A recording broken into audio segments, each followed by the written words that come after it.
So hey guys, welcome back to any video. आज की ये वीडियो में हम लोग कंप्लीट करेंगे अपना बीपीसीसी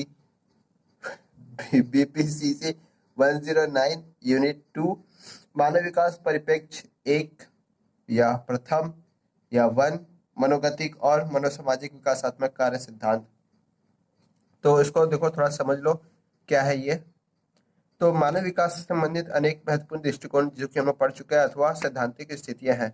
मानव विकास में अधिकतम सिद्धांत दो दार्शनिक प्रतिमानों में है। एक जैविक, ये बोलते हैं जीवन से सब कुछ आया है, और एक यांत्रिक, मतलब जो हमारे बाहर से हम लोगों ने पूरी कहानी सीखी है। में यह में से ही किसी एक पर आधारित है। जैविक प्रतिमान गुणात्मक विकास का परिचायक है तथा इस तरह के परिवर्तन में जैविक भूमिका को रेखांकित करता है कि सब कुछ जैविक भूमिकाएं से ही है। जैविक और यांत्रिक दृष्टिकोण व्यवहार में मात्रात्मक परिवर्तनों पर जोर देता है, जो कि बाहरी ओर से हमें परिवर्तित करते हैं, उस पर ये जोर देता है। यांत्रिक दृष्टिकोण देता है तथा यह दर्शाता है कि जैविक भूमिका को नियंत्रण से बाहर के घटकों को भी विकासात्मक परिवर्तनों के विशेष भूमिका होती है। विकासात्मक सिद्धांत पूरी तरह से इन प्रतिमानों में से किसी एक पर निर्भर नहीं करते, बल्कि दोनों के प्रतिमानों, जैविक और यांत्रिक तत्वों को ग्रहण करता है। कि एक चीज किसी के बॉडी में नहीं है कि सिर्फ और सिर्फ अपनी फैमिली से चल रहा हो, या पूरा का पूरा बाहर से सीखी हुई तरीके से ये उसके जीवन में चीजें हो। दोनों पक्ष हर एक बॉडी में, हर एक व्यवहार में होते ही होते हैं। तो कोई एक सिद्धांत पे कभी नहीं चल रहा है। दूसरा महत्वपूर्ण पक्ष यह है कि यह सिद्धांत प्रासंगिक है। विकास मनोवैज्ञानिक यह बात जानते हैं कि बच्चे और वयस्क विभिन्न संदर्भों में अलग अलग व्यवहार करते हैं। ठीक है। तो मानव विकास का परिप्रेक्ष्य के लिए एक छोटा सा केस स्टडी दी हुई है, आपको पढ़ना हो पढ़ लेना। तो इस केस स्टडी में यह दिखाएगा कि एक लड़की जो कि बाहर अच्छी किसी दूसरी जगह रहती थी, और जब दिल्ली जाकर पढ़ना स्टार्ट की, पहले उसके ग्रेड कार्ड अच्छे रहते थे, हमेशा अच्छे मार्क्स आए, फर्स्ट ईयर में उसके अच्छे मार्क्स आए। जब वो दिल्ली जाकर पढ़ना स्टार्ट की, बाहर वो जगह जो दिल्ली है, तो दिल्ली जाकर पढ़ना स्टार्ट की। फिर जब उसके ग्रेड खराब आने लग गए, तो उसके घर से धीरे धीरे संपर्क साधना कम हो कर दिया, और फिर उसके व्यवहार के परिवर्तन को मापने के लिए कहा गया। तो उसमें कई तरीके के परिवर्तन हो सकता है, कुछ आंतरिक हुए हैं, कुछ बाहरी तरीके से हुए हैं। ठीक है। मनोविश्लेषणात्मक परिप्रेक्ष्य, ये एक बहुत तगड़ा परिप्रेक्ष्य है जो कि सिगमंड फ्रायड द्वारा दिया गया है। तो इन्होंने जो परिप्रेक्ष्य दिया, मतलब अपना जो सिद्धांत दिया, वो सिद्धांत ये था, मानव व्यवहार तथा विकास के बारे में फ्रायड के विचार अचेतन मन की धारणा पर केंद्रित है, द सबकॉन्शियस माइंड।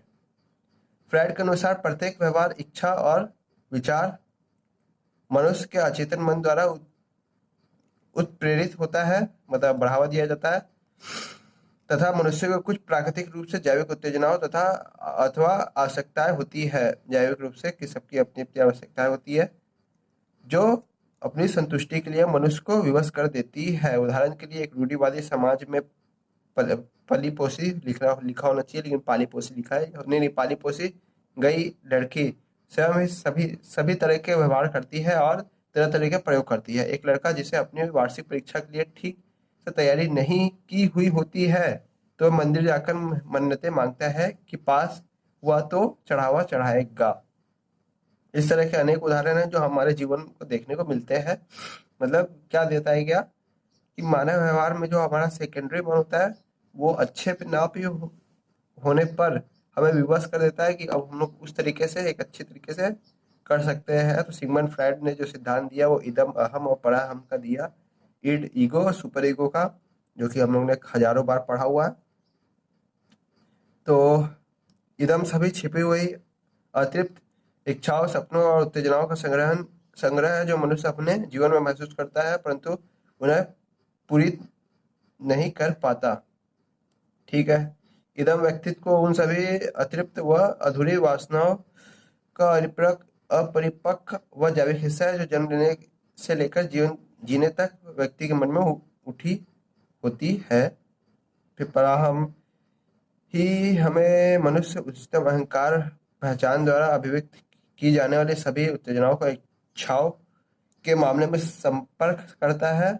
वह हमें बताता है कि क्या सही है और क्या गलत है। ठीक है, और अहम अहम इदम और पराहम के बीच संतुलन स्थापित करने की भूमिका निभाता है।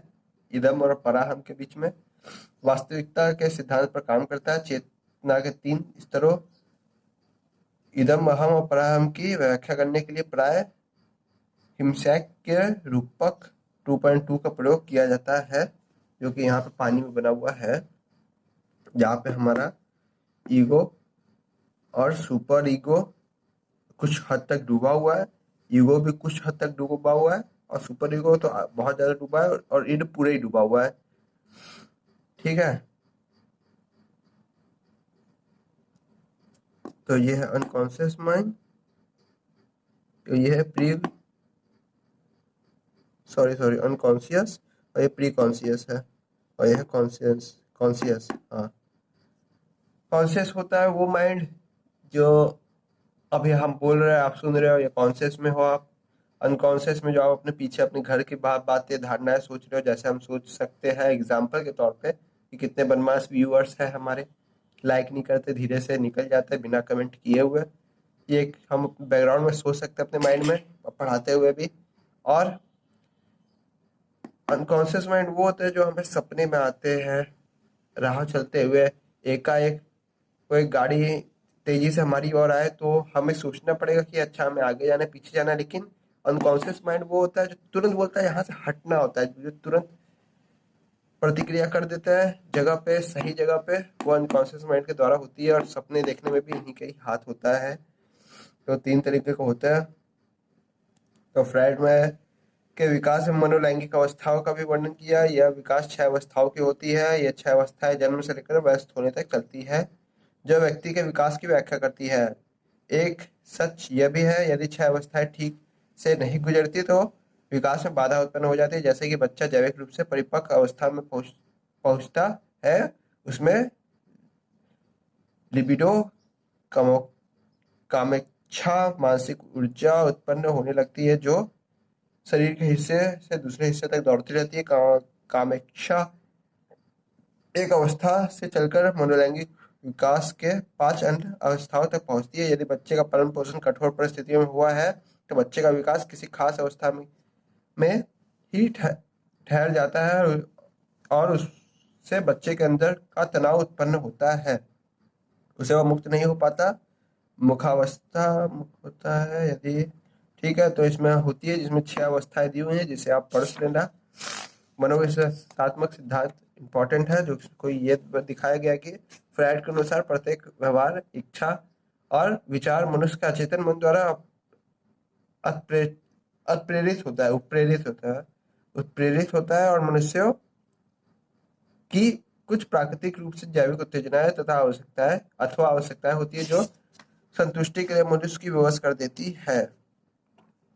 जो संतुष्टि होती है वो होता है कि आपका एग्जाम में अच्छे नंबर से पास होना, तो आप मंदिर जाते हो, इसलिए विवश हो जाते हो आप उस चीज के लिए।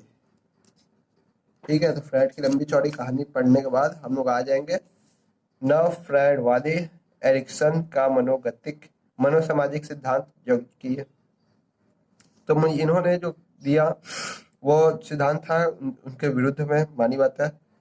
उन्होंने इस बात पर जोर दिया, इन्होंने कौन, एरिक एरिक्सन ने इस बात पर जोर दिया कि मानव जीवन के विकास में सामाजिक तथा भावात्मक घटकों का विशेष योगदान होता है। यद्यपि एरिक एरिक्सन ने का सिद्धांत फ्रायड के सिद्धांत से प्रभावित है, लेकिन फ्रायड के सिद्धांत की तुलना में एरिक्सन का सिद्धांत अधिक व्यापक है, सामाजिक सांस्कृतिक संदर्भ को विशेष रूप से महत्व देता है।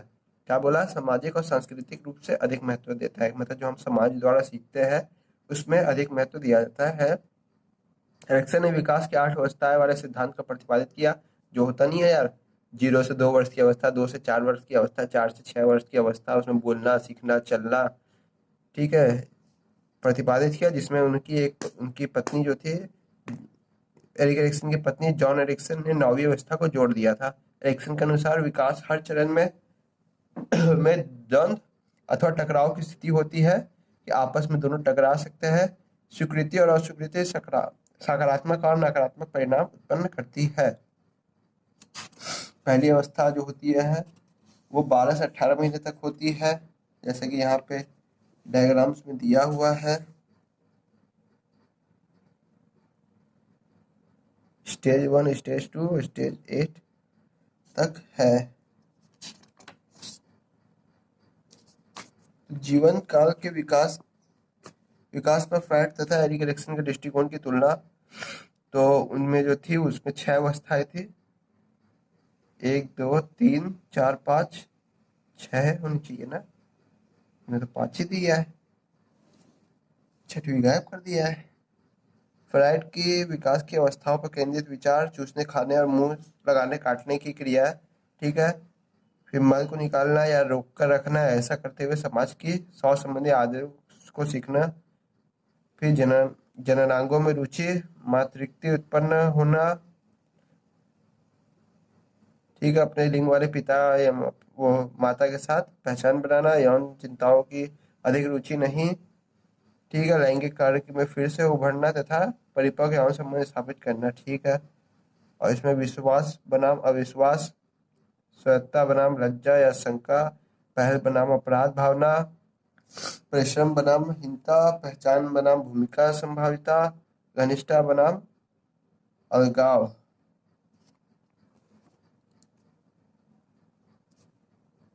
ठीक है, तो इसमें 9 भावनाएं हैं। आकुलता बनाम निराशा,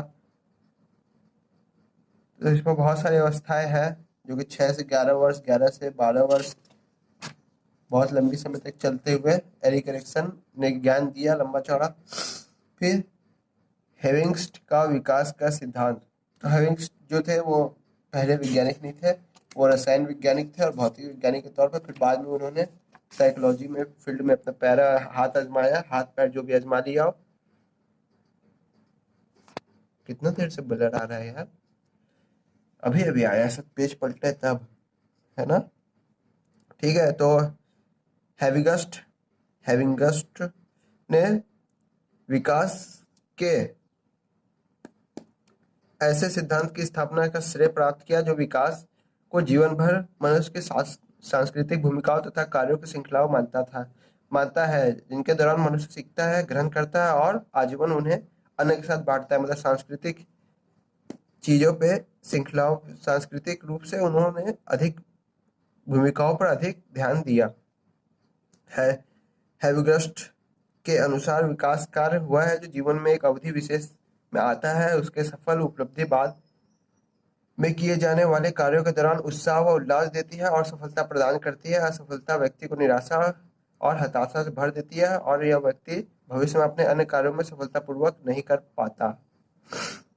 ठीक है, तो इसमें भी विकासात्मकता की कितनी अवस्थाएं हैं, 5 अवस्थाएं हैं।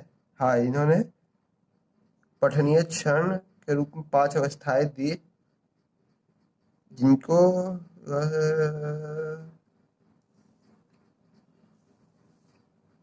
ठीक है, इन्होंने 5 अवस्थाएं दी है विकास की। नहीं, 7 है, 8 है, 9 है, 10 है, और भी कुछ दियो।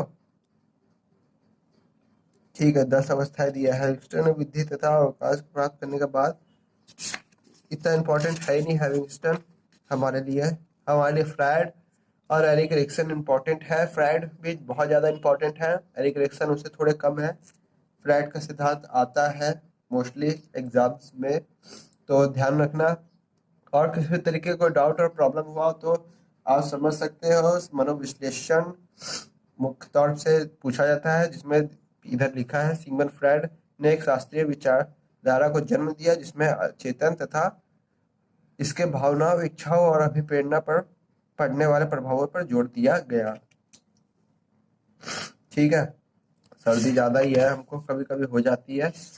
तो गाइस, ये वीडियो कैसी लगी कमेंट करके जरूर दसना, और नवे नवे गाने सुनते रहना, गाने सुनना जरूर, लेकिन वीडियो यहाँ पे आके लाइक करना। और चैनल पे अगर आप गाइस अभी नए हो तो चैनल को भी सब्सक्राइब कर लेना। और किसी भी तरह की कोई डाउट और प्रॉब्लम हो तो कमेंट बॉक्स आपके लिए है, कमेंट आप लोग जरूर करना। और कोई पर्सनल चीज आपको भेज के अपना ग्रेड कार्ड या एग्जाम कार्ड या कोई डाउट पूछना हो या कोई क्वेरी हो तो आप डिस्क्रिप्शन बॉक्स में दिए हुए किसी भी एक लिंक पे मैसेज कर सकते हो। सो गाइस, मिलते हैं नेक्स्ट वीडियो में। सो टाटा बाय बाय, भाग जाओ यहाँ से और पढ़ो।